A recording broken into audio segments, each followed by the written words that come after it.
जेव्हा हे फिरतं तर तुम्हाला कोणता कलर दिसतो आता? व्हाईट ना. आपल्या पृथ्वीवर जे किरण पडतात ते सगळं पांढऱ्या रंगाचे असतात. जेव्हा आपण उन्हामधून एखादा आरसा घेऊन जातो तेव्हा त्या आरशामध्ये 7 रंग दिसतात ना. तेव्हा पाऊस पडला आणि जेव्हा पावसामध्ये ऊन पडतं तेव्हा पण तिथे 7 रंग दिसतात. कारण की आपल्या पृथ्वीवरती 7 रंग आहेत. पण ते रंग जेव्हा जलद गतीने निघतात तेव्हा तो पांढरा रंग.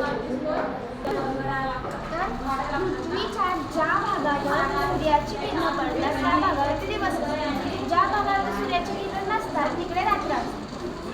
12 तासांचा दिवस असतो. जेव्हा पृथ्वी स्वतःभोवती परिभ्रमण करते तिला 24 तास म्हणजे पूर्ण एक दिवस लागतो. जेव्हा पृथ्वी सूर्याभोवती परिभ्रमण करते तेव्हा तिला 365 दिवस लागतात. म्हणजे आपल्याला 1 वर्ष लागतं.